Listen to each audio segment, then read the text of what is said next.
O planeta está tremendo e não é só em Mianmar. No sudeste da Ásia, que enfrentou na semana passada o maior terremoto da região nos últimos 100 anos.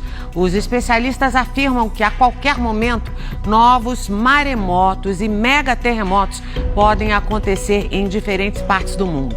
Pois é, Carol, e mesmo com toda a tecnologia que já foi desenvolvida nessa área, ninguém sabe dizer quando isso vai acontecer exatamente e nem qual vai ser o potencial destruidor desses terremotos. É o que você vai ver agora em Planeta em Perigo.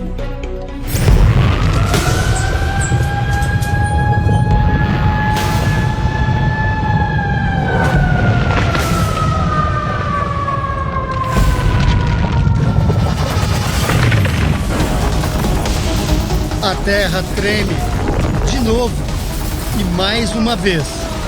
Foi aterrorizante. São forças descomunais que a gente não tem controle. Estruturas imponentes, sólidas, desmancham como se fossem brinquedos.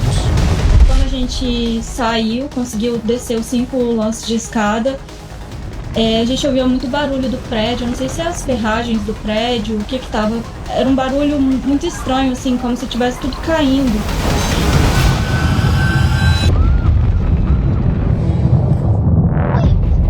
Ver aquele edifício caindo, ver a força que foi mesmo, né, por ter acontecido isso e dos prédios terem balançado tanto assim daquela maneira, né, e saído do lugar até, deixou a gente bem chocado mesmo. Vidas interrompidas em questão de segundos. Quase 2.000 mortes, muitas pessoas que foram desabrigadas, a infraestrutura afetada. Toda a tecnologia criada pelo homem ainda não consegue prever quando e onde vão acontecer outros terremotos. É um bloco de rocha de 200 quilômetros que se rompe em poucos segundos. Que aparelho a gente poderia ter, né, para controlar essas forças, né?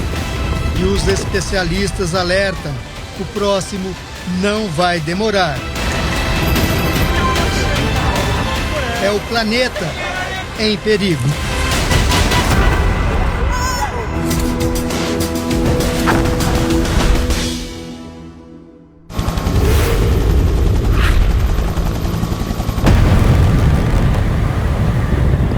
Incontrolável e devastador. Um terremoto de magnitude 7,7 atinge Mianmar e sacode o sudeste asiático. É o maior terremoto da região nos últimos 100 anos e o mais forte registrado globalmente nos últimos 2 anos. Eles não têm, assim, condição de construir prédios com as propriedades de resistir a terremotos, né? Um terremoto é uma liberação abrupta da energia que existe no interior do planeta. Essa energia vai sendo transmitida para a parte superior da Terra, que é onde vivemos. Em alguns pontos, as rochas não conseguem suportar essa tensão que está sendo acumulada e toda essa energia é liberada de maneira abrupta. É como se você fosse, né, eu sempre uso o exemplo de uma régua, onde você vai apertando até o momento que essa régua quebra, porque ela não suporta a força que você colocou. Lizzie e Samara, que moram na cidade de Chiang Mai, no norte da Tailândia, sentiram os tremores do terremoto em Mianmar, país vizinho, e acompanham de perto as consequências desse desastre. Eu lembro que meu coração ali disparou assim, muito rápido, disparou e eu não consegui acalmar. Esse terremoto destruiu as estradas, destruiu muitos aeroportos, o que dificulta a chegada de ajuda humanitária. E eles estavam falando que eles estão com medo da água estar contaminada, porque o sistema de saneamento básico foi destruído. As pessoas estão dormindo, como vocês devem estar sabendo, né, nas ruas. Vivemos em cima de uma bomba relógio. Uma não, várias. Quem estiver perto do epicentro, né, não tem muito como ser avisado, né? E pode sofrer as consequências desse tremor. A ciência já desenvolveu várias tecnologias para conhecer e entender melhor esse fenômeno tão devastador. O problema é que todos esses dados só aparecem depois que o terremoto já aconteceu.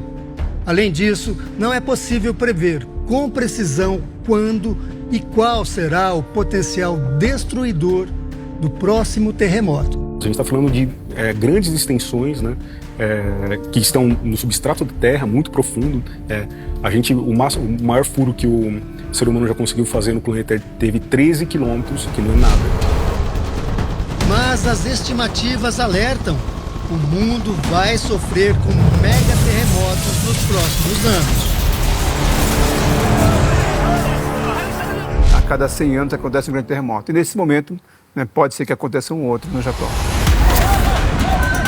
Em 2011, um terremoto de magnitude 9 causou um tsunami que invadiu parte do Japão e matou mais de 15 mil pessoas. Mesmo preparado, né, as ondas subiram acima das proteções, né, e acabaram atingindo a usina nuclear.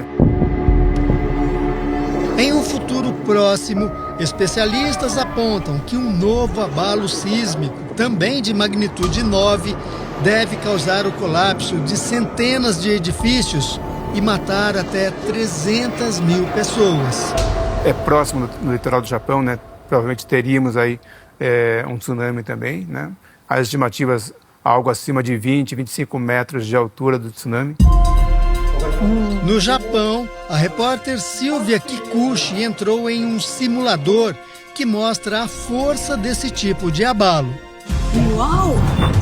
Meu Deus! Não dá pra ficar em pé! Uau!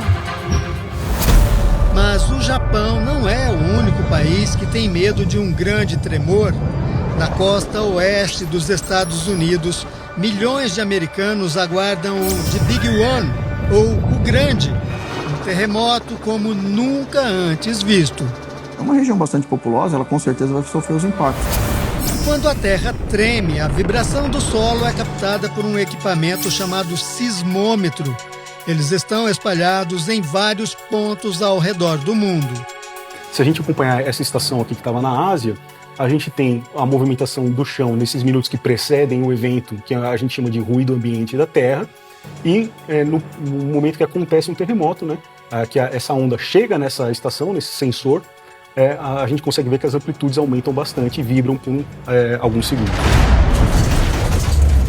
A magnitude dos terremotos é classificada a partir da chamada escala Richter, que vai de 0 até o infinito. Por exemplo, o maior terremoto já registrado aconteceu no Chile em 1960 e foi de 9,5 na escala Richter. Os terremotos eles são muitas vezes medidos pela sua magnitude e pelo nível de dano que ele causa.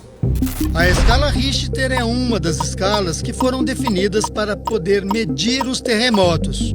A escala de magnitude, a magnitude Richter, serve para a gente comparar os terremotos e dar uma ordem de grandeza para ele. Quanto mais movimentar o chão, mais alto vai ser a escala. Apesar de existirem teorias de que o aquecimento global e o derretimento de gelo estariam afetando as profundezas da Terra e aumentando o número de terremotos, nenhum estudo ainda foi conclusivo. Mas isso não significa que o homem também não seja, em parte, responsável por uma possível agitação maior do planeta. Existem também terremotos que são desencadeados ou chamados terremotos induzidos, que são terremotos que são causados por conta da atividade humana. Existe uma chance, quando você coloca, por exemplo, uma hidrelétrica no local, de que aquela massa de água que é colocada, ela está mexendo com as condições do esforço local. Mineração também pode gerar sismos induzidos, atividade de mineração. Às vezes a gente tem uma montanha de ferro que está ali, e aí depois a gente não tem mais a montanha, porque agora virou uma cratera, né, uma cava de escavação. E aí essa diferença de peso pode gerar sismos induzidos. O Brasil também enfrenta os terremotos. Uma das coisas que a gente sempre ouve, né, no Brasil, que é o Brasil não tem terremotos. O Brasil tem terremotos. A diferença é que os nossos terremotos não são de magnitudes muito grandes. Recentemente, a cidade baiana de Jacobina, com 82 mil habitantes, registrou um tremor de magnitude 1,5. Mas os especialistas alertam que o país não está preparado para encarar um terremoto de maiores proporções. Nós seríamos muito, muito destruídos, né? Porque os prédios aqui são feitos para as condições brasileiras, né? Para aquilo que a gente tem aqui, né? O maior sismo que já aconteceu no Brasil teve magnitude 6,2, aconteceu em 1955, numa cidade chamada Porto dos Gaúchos, no Mato Grosso. Na época, não haviam construções, né? Se acontecesse de novo, hoje, em 2025, no mesmo lugar, essa história seria completamente diferente. A tecnologia avançou, os sensores se multiplicaram, mas a Terra não se acalmou. Pelo contrário, a tensão é constante e o desequilíbrio também. Tem impacto local, mas dependendo da gravidade, da intensidade, isso pode ter repercussões não apenas local, mas para outras economias que dependem, né, desse relacionamento com o país onde aconteceu o terremoto. O próximo terremoto, com consequências devastadoras para a humanidade, pode acontecer a qualquer momento. O terremoto é um fenômeno natural do nosso planeta. O planeta está em movimento, então a maneira de liberar essa energia é conforme como terremotos, vulcões, né?